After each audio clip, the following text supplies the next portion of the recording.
He's calling me out for a match next week. Galindo gonna put this one away with the F5 and F5 to tea time. Tea time has been floored. Rebels in trouble. Jonathan Galindo gonna put this one away to win the Blue Whale Challenge. There's two. Hook of the leg, and Lesnar, aka Galindo, is victorious. I lost. I'm gonna go. And this is my very last match in TGW. And I thank you guys. After Jonathan Galindo's victory over Rebel T-Time 87 last week and Rebel's shocking announcement that he's no longer in the Gaming Weekly, what is next for the shocking development set to take place tonight? Hey everybody, welcome to GameSide. I'm Adrian Matt, voice of TGW, alongside with Rebel T-Time 87, which doesn't really make sense to me. You said that you quit TGW last week, now you're back here again this week. What's the deal? You are so annoying. But yeah, welcome. Yeah. Are you going to give us an answer? I'm back. I'm back here in TGW, and I'm glad to be back. Okay.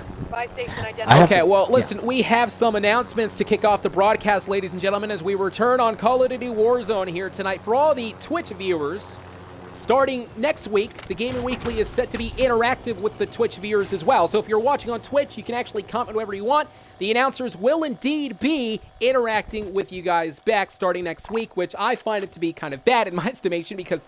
Really? Listen, no disrespect to the great TGW fans, but most of the fans don't necessarily comment anything. You think it's bad to interact with the fans? Are you kidding me? I think so, because some of the fans, every single time, for some reason, for some silly reason, they always post something that is not necessily appropriate. And I'm getting sick and tired of these fans doing that all the time. In the Gaming Weekly Discord and such. And speaking of which, hey, speaking about the Gaming Weekly Discord, guess what? The Gaming Weekly Discord announced that there is a new TGW executive. It is an anonymous TGW executive. He does not want to reveal his... Now, that's not you. But he does not want to reveal his identity just yet, ladies and gentlemen. But he did send me a message, courtesy of the anonymous TGW executive. He actually stated, quote, "It is now time to step up for the Gaming Weekly." No, it is now time to step up for the Gaming Weekly. And we are indeed going to show what we're all about here.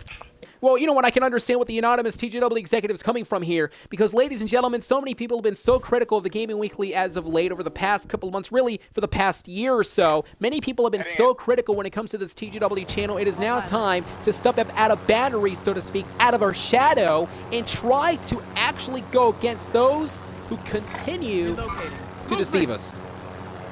You know he hates you, right? He or she, or they. How do you know that? He's anonymous, idiot. Anyways, as you can see, Gilligan 1-2-1 now is in trouble now. The helicopter, oh my God, the helicopter went down, and Gilligan just got eliminated moments ago. That is what the Warzone is all about. It is all about war. It is all about destruction. The liberal use of the map size of this match is absolutely incredible thus far. Here comes one Coco Loco 88, joining us for the first time in TGW here tonight. Let's go, Coco. Yeah. Let's go, Coco. Okay. Nonetheless, though, Coco doing a pretty good job thus far, though, in this matchup. He's doing a pretty good job here tonight. Part of the Gaming Weekly. Let's not forget, everybody, again, the Gaming Weekly going to be interacting with the great TGW fans next week on Twitch for the first time ever. The Twitch fans and all the people watching live. That is going to be I don't think it's awesome. Anyways, do you understand why I'm acting like this here tonight? The reason why is because I've been given a role and task, by the way. I've been given the role now behind the scenes to lead a coalition, to lead this new resistance. And it's now time for the Gaming Weekly to indeed be leading this resistance, folks. And what I mean by that is this. The Gaming Weekly, again, is going to be going against people who have been not only deceiving us, but disrespecting us over the past couple of months. And I'll tell you one thing. I have a huge surprise for all of you a bit later on tonight in the broadcast. It's going to be so... It better not be... It's going to be awe-inspiring. It better not be what I think you're going to say. I think you know exactly what I'm going to be saying, because I actually mentioned it on Discord earlier tonight. Gilligan 1-2-1 has again been eliminated moments ago. We're now spectating one Coco Loco 88, a TGW superstar, joining us a part of the Call of Duty Warzone. And we mentioned the strategy when it comes to this game as well. You're going to have to try to equip so many different weapons throughout the whole broadcast. Not just that, but also try to use the equipment field, all these different things that you can actually use at your disposal. Anything to get the job done. Don't ever take a break. Like, breathe. No. Oh my, wait a minute. I don't think Coco Logan's going to be breathing anytime soon now. Shots right there to the back of the car. Matchup beginning to break down, up and over the barricade, scouting out the area. Cannot see any opponents in the process. Continues yet again the onslaught. Continues this pursuit to try to become the first man in TGW to make sure that him and his own team will be winning this match. We saw Dylan last week. He failed at it. Is Coco going to be the first man in TGW to win the Warzone? I think Coco is. I don't think so, because you know what? He got shot right there from behind, right into the neck area. And now Coco now hightailing it here. Very smart of Coco to go inside this, this vehicle, I guess, to try to reassess everything. He's trying to do everything he can to try to get himself back into this matchup, recuperating, not just that, but also I believe he's aiding himself here. That's what one Coco Loco 88 is going to have to do. A little bit of a breaking point at this point in time. One Coco Loco 88 getting eliminated. Here comes All Money YB, and All Money looking to bring the offense, so to speak, for him to try to go against the members in this great community, in this great game, Call of Duty Modern Warfare. Perhaps the best Call of Duty of them all, bringing us Warzone here tonight, the Gaming Weekly presenting this indeed. And Rebel, I cannot wait what's going to be happening a little bit later on tonight. And by the way, the Gaming Weekly is no longer going to be scripting things too. A lot of people continue to criticize the Gaming Weekly, saying that we're scripting things, by the way. No more. Hey, wait a minute, Rebel, wait a minute, because behind the scenes you actually loved all this scripted stuff. Now all of a sudden you're turning on your word here. I never loved them clowns and Galindo stuff. No. I had a great time doing it. You can see now, and by the way, the clowns were not scripted. It was the Jonathan Galindo. That's whenever TGW, by the way, dropped the ball. Anyways, All Money YB, who continues to scatter. You know, you're the one that said, hey, we got to do this. Blah, blah, blah, blah, blah, blah. All I know is that we know as a whole here in TGW, there is one way for us to grow now. It's go, again, we got to make some news. That's what we got to do. I'm a broadcast journalist, by the way. Technically, I report on the news, but it looks like there's going to be a little bit of a difference here. I'm the actor, so yes. Do your job. I'm doing my job. I'm doing my job right now. You continue to interrupt me.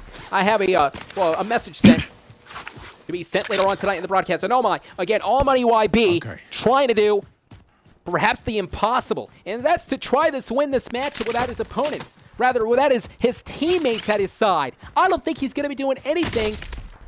Oh, wait a minute. He continues to get attacked. All Money YB has no chance in this. All Money YB continues to get attacked from behind, and he's now kneeling down, and I believe right now he's trying to scout out the opponents so eloquently, so methodically, and so quietly. Can he do it at this point? I think he can. Oh, wait a minute. Oh, my. He finally got eliminated. Thank goodness. He got eliminated moments ago. This guy was perhaps one of the worst TGW superstars I've ever seen here tonight. Well, ladies and gentlemen, hey, well, you know, it doesn't matter. Ladies and gentlemen, enough with this. We got some news here tonight because there is a YouTube channel and, of course, a community out there that we got a chance to have some altercations with, I guess, courtesy of Undead Freak 78. We're at good peace right now. We're at good. We made amends. Well, we made amends, you're right. However, the point I'm trying to make is, again, Undead Freak 78 and Billy Bob got a chance to go against the said community, that being the Jaxon HH, the Jaxon Hibler community. Now, the only reason why I'm bringing that up is because now that the Gaming Weekly is going to step out of its shadows, it's time that we do something different as well. Because a lot of people don't even know the full information of what happened 2 years ago, let alone a year ago as well, when it came to the whole Jaxon TGW issues. And I do want to say, wait a minute, I do want to say that the Gaming Weekly, we're going to call out Jaxon HH. No. The reason why we're saying that is because, wait a minute, no. The Gaming Weekly deserves to get justice out of this. No. There's been a lot of lies over the past couple of years. Many people, for some silly reason, believed Jaxon over the Gaming Weekly. It is now time for the Gaming Weekly to call out Jaxon Hibler's community to speak the truth. It's been 2 years, and people still mention it to this day. Jaxon and I'm getting sick and tired of people saying, wait a minute, Rebel, can you stop interrupting me? I'm doing my job. You called me a broadcaster, right? Hey, why don't you actually do your job as an actor? Sit down for a little bit and just listen to me. You called me a broadcaster. That's what I'm doing. Nonetheless, ladies and gentlemen, once again, Jaxon Hibler. There's a lot of information that a lot of people don't know of when it came to the TGW Jaxon community, by the way, to unveil this information, which is going to be absolutely incredibly awesome. And, well, of course, as we're looking at the black screen, I'm not quite sure why in the world we're looking at the stupid black screen, but how apropos, because the Gaming Weekly is going to be stepping out of the dark shadows. And the Gaming Weekly is the greatest channel of all time, in my estimation, and it's now time for us to put that into fruition, to try to go against those who once again went against us. Really? It's the coalition, everybody, the resistance. Really? Yes. You're a moron. Nonetheless, Well, ladies and gentlemen, calling out Jaxon Hibler next week, and I'm pretty sure he's not going to show up, obviously. But it doesn't matter, because what we're going to be doing is we're going to be sending our story, why we're better than Jaxon, why we are indeed better than that community, and why the fans over there should start supporting Jaxon Hibler, why the fans over there should really turn around and tell themselves, you know what, okay, now's the time that I take this turning point in my life and just stop supporting this guy. That's all I gotta say for now. Everybody, the Gaming Weekly, once again, gonna be changing its course now. No more scripts, no more with this Galindo stuff. Who cares? Now it's time that we take the coalition to a different step. Thank you. You're going to hell.